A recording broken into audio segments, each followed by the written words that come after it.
Gente, acabou de vazar um segredo inacreditável do ministro Alexandre de Moraes. É absolutamente inacreditável. E eu fiquei muito surpreso porque a imprensa foi quem vazou esse segredo do ministro e fez isso sem querer, de uma forma totalmente despercebida. E essa informação consta como um mero detalhe em uma matéria que fala de outro assunto, quando isso aqui que eu vou te mostrar é que tinha que ser a notícia principal, porque é um escândalo. Mas a imprensa tem naturalizado tanto os abusos de Moraes que nem dá mais bola para aquilo que é absurdo e aquilo que é escandaloso. Vem ler comigo aqui alguns trechos dessa matéria da coluna da Bela Megali, publicada no jornal O Globo, para você poder entender o contexto em que esse segredo foi revelado, porque ele está no último parágrafo da matéria e ele vai impressionar você. Dá uma olhadinha aí comigo.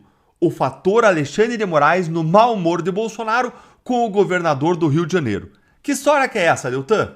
Olha aqui. Jair Bolsonaro tem mostrado aliados que o governador do Rio de Janeiro, Cláudio Castro, está em baixa com ele. Em conversas com integrantes do PL nas últimas semanas, Bolsonaro passou a sinalizar que Castro não é a sua primeira opção para concorrer ao Senado pelo Rio de Janeiro em 2026.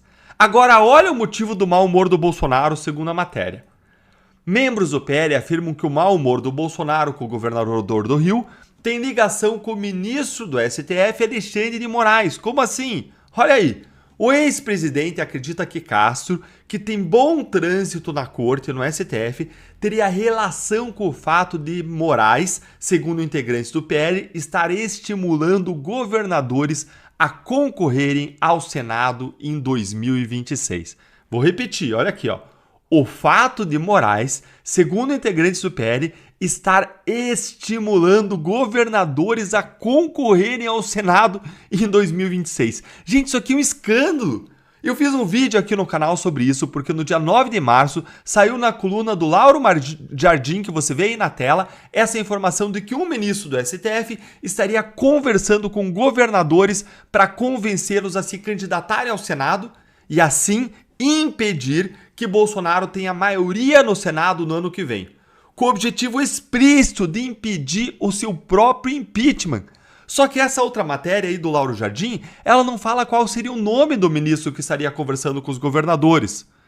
E por mais que a gente suspeitasse que podia ser Moraes, agora a informação vazou no próprio Globo e nós temos a confirmação de que é Alexandre de Moraes que está tentando convencer governadores a concorrerem ao Senado. Eu vou deixar esse vídeo na tela no final e na descrição para você conferir, mas gente, isso aqui é uma bomba, é um escândalo gigantesco, porque isso aqui é atividade político-partidária explícita, desavergonhada, o que é proibido para juízes pela Constituição e é crime de responsabilidade. Isso aqui dá impeachment. Olha essa matéria aí, outra aí do Globo. Como um ministro do STF vem marcando território para impedir que Bolsonaro domine o Senado. Vejam que o ministro agora está fazendo o seu time de candidatos ao Senado, está arregimentando ali governadores, é o partido STF e que quer derrotar o partido Bolsonaro. Isso aí está muito errado, isso aí tinha que ser alvo de impeachment. É claro que com esse Senado de bananas, a chance de sair o impeachment é igual a zero. Mas isso aqui não pode ficar escondido, não pode ficar nas sombras. Esse escândalo tem que ser espalhado, divulgado aos quatro ventos o máximo possível, até para toda a direita ficar sabendo que Moraes está fazendo isso no escurinho, nos bastidores. Para as pessoas acordarem, se atentarem quão importante é a eleição para o Senado no ano que vem. Gente, o Moraes já está julgando. Ele já está colocando o bloco dele na rua. Enquanto a gente se ocupa com outras coisas, ele está aí mexendo as peças de xadrez para ele eleger mais senadores do que nós, do que a direita no ano que vem, e assim garantir a sua própria sobrevivência no STF. Essas pessoas não dão ponto sem nó. E agora eu quero ouvir a tua opinião. Você acha que o Moraes vai conseguir eleger mais senadores do que a direita? Lembrem que governadores já começam com muito voto numa candidatura, qualquer que seja. Agora, será que o Moraes vai ter abertura com tantos governadores que têm processos e interesses no STF para regimentar um time? Me conta aí nos comentários a sua opinião. Curte o vídeo para mais gente ficar sabendo desse escândalo, desse absurdo. Se inscreve no canal, aqui é a sua casa. Clica no sininho para você não perder análise como essa e você é meu convidado para se tornar membro aqui do canal para receber conteúdos exclusivos, além de ser uma forma muito gentil de você estar apoiando o nosso trabalho. Um grande abraço. Encerra-se agora mais um capítulo dessa farsa, dessa perseguição política disfarçada de julgamento da nossa Suprema Corte, dos nossos iluminados ministros que estão ali batalhando ferozmente, bravamente para proteger a nossa democracia. Hoje, o segundo núcleo foi julgado, obviamente, todos foram aceitos como réus em um golpe de Estado de senhorinhas idosas num domingo, num prédio vazio, na esplanada dos ministérios, carregando bíblias embaixo dos braços. No período da manhã, os advogados de defesa apresentaram todos os motivos e argumentos, mostrando claramente que aquele julgamento nem sequer deveria existir, porque não houve tentativa de golpe, porque as vítimas são as pessoas que estão julgando, elas não deveriam estar julgando, obviamente, então, esse núcleo, e não adiantou. Não adiantou, todos ali concordaram que eles têm que prender todo mundo que não gosta dos ministros do STF, porque senão a democracia do Brasil não será plena, porque hoje no Brasil democracia é você fazer exatamente o que as instituições mandam sem poder criticar. O Brasil talvez é a única democracia do mundo onde você não pode criticar autoridades, meio que a definição de ditadura. Mas houve ali uma voz de sanidade. De novo, o ministro Fux dizendo com argumentos claros o porquê que a segunda turma, esta turma que estão ali, os principais capachos e capangas da esquerda e do governo Lula, não deveriam ser eles as pessoas responsáveis a julgar, e sim no plenário, com todos os ministros juntos. E a fala dele foi muito interessante, então eu compartilho aqui com vocês. Senhor presidente, eu queria mais uma vez pedir vênia, a eminente maioria já formada, e também o ministro Dino não estava ainda no Supremo Tribunal Federal, nem Vossa Excelência, né?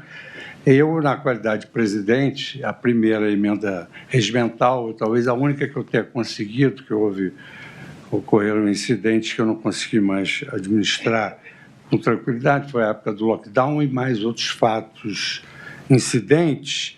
Ali eu estabeleci e fui aprovado por unanimidade, que a competência para o julgamento das ações penais de autoridades deveria ser efetivamente o plenário, porque o Supremo Tribunal Federal é um órgão muito pequeno, somos só 11 ministros, a Constituição Federal não fala em turnos, e essa foi a razão pela qual se propôs essa modificação.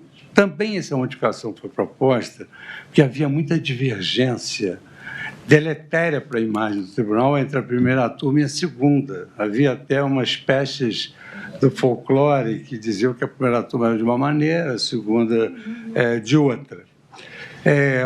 Por outro lado, o que eu também entendo é que nenhum dos integrantes ocupa mais cargos públicos, mas o que se decidiu em março de 2025, e eu compus a minoria, foi exatamente que eles estão sendo julgados como se ainda exercessem a função pública. Então, se eles estão sendo julgados como se ainda exercessem a função pública, daí a minha indicação de que a competência deveria ser do plenário. Então, em primeiro lugar, entendi que eles não exercem função pública, deveria ser a justiça comum. Mas se eles estão sendo julgados como se ainda exercessem a função pública, a competência deveria ser do plenário. Então, essas razões, não há nenhuma, na minha fundamentação, não há nenhuma menção a uma violação ao princípio do juiz natural. Era só essa questão, digamos assim, de procedimental mesmo do tribunal. Mesmo depois dessa fala, não foi o bastante, o julgamento terminou, todos ali agora são réus. Dentre eles nós temos o Felipe Martins, que é um dos casos mais absurdos da história jurídica brasileira. 10 dias de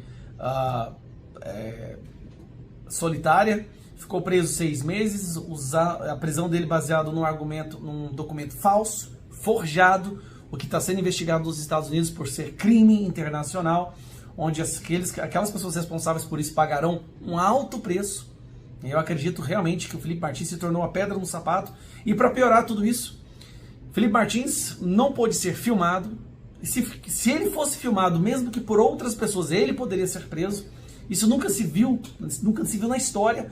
E todos os jornalistas e advogados que adentraram o plenário tiveram que entregar seus celulares, que foram lacrados dentro de uma sacolinha. É como se fosse uma espécie de julgamento secreto, né? Ninguém pode ver, ninguém pode ouvir, Felipe Martins não pode existir. Eles não estão querendo prender o Felipe Martins, porque o que eles fizeram para colocar esse rapaz, esse homem atrás das grades, se empilhou em uma quantidade de crimes que eles têm que fazer o Felipe Martins desaparecer. Felipe Martins perdeu o direito de existir, não de andar livremente. Se fosse só isso, tudo bem, mas de existir. Ele não pôde ser filmado por terceiros, tudo para proteger a nossa tão frágil democracia. Enquanto isso, a justiça brasileira está soltando ex-senador que violentou sexualmente a própria filha, está soltando um traficante com 52 quilos de cocaína húngaro só para revidar contra a Espanha, e está soltando todos os corruptos da Lava Jato, está anulando todas as condenações, todas as multas da Lava Jato, todo mundo está sendo liberado, menos aquelas pessoas que estavam nas esplanadas dos ministérios no domingo à tarde, com os prédios vazios e quebraram vidraças. E até as que quebraram deveriam pagar por isso, afinal de contas é vandalismo, eu acredito que todo crime deve ser punido, mas não dessa forma como eles estão fazendo. A nossa Suprema Corte, ou melhor ainda, essa segunda turma da Suprema Corte está destruindo completamente, primeira turma, né? Completamente qualquer resquício de admiração que havia no Brasil pelo nosso sistema judiciário. Não só no Brasil, mas no mundo inteiro, virando notícias na imprensa internacional que está sendo feito. Um dos julgamentos mais absurdos já feitos pela justiça brasileira, tudo isso para impedir que aquele que está em primeiro lugar nas pesquisas volte a ocupar a cadeira presidencial.